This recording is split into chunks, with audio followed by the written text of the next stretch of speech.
Stockholm से आरिफ कसाना का सलाम कबूल कीजिए। आज का व्लॉग स्वीडन में रहने वाले लोगों के लिए जो है वो बहुत ही मालूमाती और उनके काम का है, जिसमें ये बताया जाएगा कि स्वीडन में जब आप हुकूमत को टैक्स अदा करते हैं तो कौन से ऐसे 12 तरीके हैं जिनसे वो अदा किया हुआ टैक्स आप वापस ले सकते हैं या उस टैक्स में छूट हासिल कर सकते हैं। तो इस तरह से आपको कम टैक्स जो है वो हुकूमत को देना होगा। इन दिनों जितने भी लोग स्वीडन में रहते हैं उनको हुकूमत का जो स्वीडन का इदारा है टैक्स का स्कातेवर्कत उनकी जानब से घरों में लेटर या उनको जो डिजिटल उनका जो मेल बॉक्स है उसमें इंफॉर्मेशन आ रही होगी कि पिछले साल जो गुजरा है 2022 उसके जो टैक्स की डिटेल्स आपको मिल रही होगी और उसमें होगा कि आपको कितना टैक्स हुकूमत की जानब से वापस मिल रहा है या आपने कितना हुकूमत को देना है। अक्सर औकात लोगों को टैक्स जो है वो हुकूमत की जानब से वापस मिलता है कि हुकूमत जो है वो टैक्स ज़्यादा ले लेती है, मसलन तनख्वाह से, या अगर आपने कोई कर्जा लिया हुआ है उस पर जो आप इंटरेस्ट देते हैं उसमें से आपको रिडक्शन मिलती है या बाकी चीज़ों की वजह से। तो अक्सर लोगों को जो है वो हुकूमत की जानब से जो पैसे वापस मिलते हैं, जिसकी तफसील मैंने पिछले व्लॉग में बताई थी। और अगर आप ये आखिरी जो तारीख है 2 मई है, लेकिन अगर डिजिटली आप 30 मार्च से पहले ये कर देंगे तो फिर 9 अप्रैल तक आपको पैसे मिल जाएंगे, अदरवाइज फिर 9 जून को मिलेंगे, लेकिन 2 मई आखिरी तारीख है। अब उन 12 जो ऐसे तरीके हैं, वेज हैं कि जिनको ज़हन में रख के आप अपना जो टैक्स है उसको काफ़ी हद तक जो है वो कम कर सकते हैं। तो एक तो यह है कि अगर आपको अपने काम के लिए कंप्यूटर या लैपटॉप या कोई ऐसी चीज़ ख़रीदना पड़ी है जो आपके काम की ज़रूरत है और आपको जॉब की तरफ से नहीं मुहैया की जा रही, तो वो रसीद आप दे के उसमें आप टैक्स में फ़ायदा ले सकते हैं। लेकिन अगर जॉब पे आपको कंप्यूटर मिला हुआ है और वहाँ आपको ज़रूरत नहीं है यानी और ख़रीदने की, तो फिर आप नहीं ले सकते। तो ये सिर्फ उस सूरत में है कि जब जॉब की रिक्वायरमेंट है, वहाँ पे कंप्यूटर यूज़ करना, टैबलेट यूज़ करना या इस तरह का कोई और डिवाइस, और वहाँ आपको आपके जो काम देने वाली कंपनी है, इदारा है, उसने नहीं दिया और आपने अपनी तरफ से ख़रीदा है, तो फिर आप उसमें से ले सकते हैं। दूसरा ये है कि जॉब के लिए अगर आपको कुछ लिटरेचर, किताबें, हेल्पिंग बुक्स या किसी किस्म का भी और जो स्टेशनरी का मवाद है वो ख़रीदना पड़ता है जो वहाँ से नहीं आपको दिया जाता और वो आपकी जॉब की ज़रूरत है, तो उसको भी आप शामिल कर सकते हैं अपनी टैक्स कम करने में। वो आप बताएंगे कि पिछले साल मैंने ये लिया था, और उसकी हर एक चीज़ की रसीद होना ज़रूरी है। तीसरी चीज़ यह है कि अगर जॉब की वजह से आपको एक जगह से दूसरी जगह कंपनी भिजवाती है, इदारा भिजवाता है जिनके पास आप काम करते हैं, फोर्स्ड जो है वो रीलोकेशन, तो उसमें फिर जो आने जाने के अखराजात है वो भी ले सकते हैं। लेकिन ये अगर जॉब की ज़रूरत हो या उसमें ये कि आपका जॉब जो है वो ख़तरे में पड़ जाए या वो कहें जी कि आपका जॉब ख़त्म हो जाएगा अगर आप ना जाएं, तो उस सूरत में आप इसको कर सकते हैं। चौथा है कि अगर काम पे आपको मोबाइल इस्तेमाल करना पड़ता है काम के फ़ोन के लिए, तो जो फ़ोन कॉल्स आप करते हैं उसकी आप वापस ले सकते हैं रकम, लेकिन फ़ोन की जो उसका कॉन्ट्रैक्ट है, जो अबनमंग है, वो नहीं आप ले सकते, या फ़ोन की प्राइस नहीं, जो अपनी जो कॉल्स आपको करना पड़ती हैं और जॉब पे आपको फ़ोन मुहैया नहीं किया गया, तो वो फिर आप उस जितनी वो कॉल्स होंगी वो आप बता सकते हैं, उस हवाले से आप ले सकते हैं। पांचवी चीज़ यह है कि अगर आपने अपनी प्रॉपर्टी रेंट आउट की है, मसला आपका घर था, आपने उसको किराए पे दिया हुआ है या आपके साथ कोई रह रहा है, क्योंकि स्वीडन में जितनी भी आमदनी होती है वो आपने बतानी होती है। तो अगर आपने अपने घर के 2 कमरे किराए पे दिए हुए हैं उसके आपको पैसे मिलते हैं, या आपने पूरा अपार्टमेंट दिया हुआ है, या आपका जो है वो आपने ख़रीदा हुआ घर वो अपने किराए पे दिया हुआ है, वो जितनी इनकम आ रही है अपने टैक्स ऑफिस को बतानी है।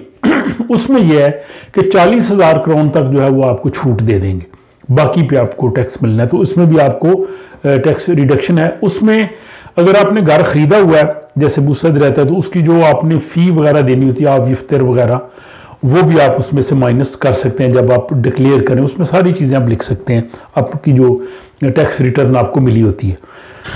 छठा है जी कि अगर काम पे जाने के लिए आपको अपनी जो गाड़ी है वो आप इस्तेमाल करते हैं, और उसमें ये है कि काम पे आने जाने के लिए अगर आप पब्लिक ट्रांसपोर्ट पे जाएं और उसकी निस्बत अगर आप अपनी गाड़ी पे जाएं तो 2 घंटे आपका टाइम जो है वो बचता हो। तो अगर 2 घंटे टाइम आपका बचता है तो उस सूरत में फिर अगर आप अपनी गाड़ी पे काम पे जाते हैं, और उसके लिए फिर यह कि 18.5 करोन जो है वो हर 10 किलोमीटर के हिसाब से आप क्लेम कर सकते हैं।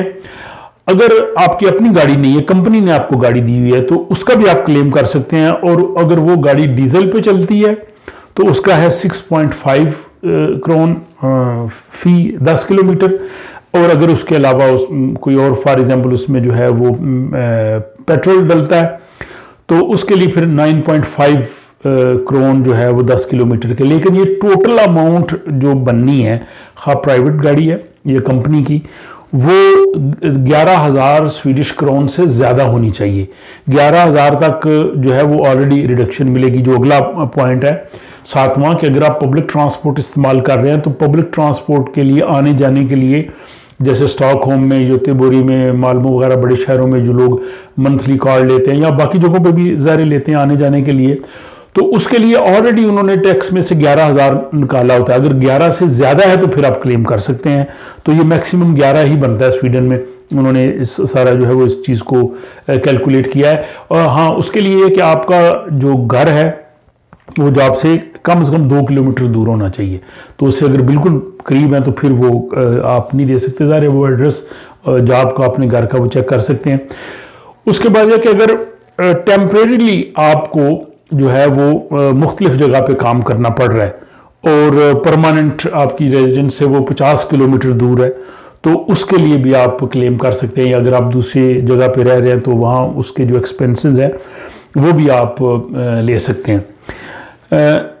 9वां पॉइंट ये है कि जॉब के लिए अगर आपको कपड़े, जूते या ग्लव्स या कोई और ऐसी चीज़ जो ख़रीदनी पड़ रही है जो वहाँ से आपको नहीं मिलती, फॉर एग्जाम्पल किसी जगह पर अगर बहुत शोर होता है तो आप शोर रोकने के लिए वो लेते हैं डिवाइस जो आप कानों पे लगाते हैं, आवाज़ नहीं आती।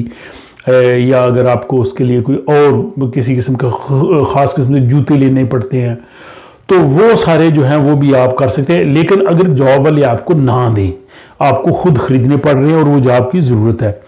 उसके बाद यह है कि घरों में आपका अपना घर है, वहाँ पे अगर आपने कोई काम करवाया है जिसको यहाँ पे रूथ ऑफ द कहते हैं, तो वो जो सर्विसेज होती हैं घर में, उसमें सफाई का भी आ जाता है। अगर आपने पेंट करवाया है, रिपेयर करवाई है, तो वो आप जो है वो टैक्स रिडक्शन वो भी ले सकते हैं। वो आपने इसको डिक्लेयर करना है और उसकी रसीदें आपने उनको ज़रूर देनी है। और 11वां पॉइंट ये है कि अगर आपको स्वीडन से बाहर जाना पड़ता है जॉब के सिलसिले में, या स्वीडन में ही किसी दूसरी जगह जाना पड़ता है जो दूर है, तो उसके जो एक्सपेंसेस हैं वो भी आप क्लेम कर सकते हैं अगर वो जॉब वाले आपको ना दें। तो ये इसमें ज़रूर है। वो अगर उसमें भी कुछ जो तफसीलात हैं वो आप टैक्स ऑफिस की वेबसाइट से देख सकते हैं, लेकिन ये एक पॉइंट भी है। और आखिरी और 12वां पॉइंट ये है कि अगर आप जो आकासा है आर्बिसलोस फॉर शेकरिंग क्या कहते हैं जी, बेरोज़गारी की जो इंश्योरेंस है उसके आप पैसे देते हैं महीने के तकरीबन 100-110 करोन होते हैं, तो वो भी आप ले सकते हैं। पिछले साल के 840 है वो बनते हैं। या अगर आप ट्रेड यूनियन के मेंबर हैं, लेकिन अमूमी तौर पे जो टैक्स डिक्लेरेशन आप चेक करें उसमें वो खुद ही टैक्स वाले इनको काट के भेजते हैं कि आप उसके मेंबर हैं। लेकिन आप चेक कर सकते हैं कि अगर उन्होंने नहीं काटे आपके इस बेरोज़गारी अलाउंस के पैसे तो वो आप इसमें डाल सकते हैं। इसी तरह जो लोकल ट्रांसपोर्ट के हैं, तो ये तकरीबन 12 पॉइंट्स हैं कि अगर इनको अगर ऑलरेडी आप इनसे आगाह है तो वेल एंड गुड। अदरवाइज़ आप की इंफॉर्मेशन के लिए ये था कि आजकल चूँकि टैक्स की जो है वो रिटर्न्स लोगों को मिली हैं और साइन करके आपने वापस भिजवानी है। आप टैक्स दे रहे हैं या नहीं दे रहे हैं, एनी केस आप यहाँ पे रह रहे हैं तो आपको अपना डिक्लेरेशन देना। तो ये बड़ी इंपॉर्टेंट इन्फॉर्मेशन थी।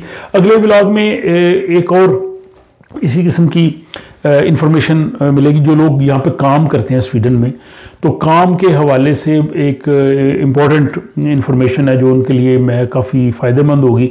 तो अगले व्लॉग का इंतज़ार कीजिए। मुझे इजाज़त दीजिए। खुदा हाफिज़।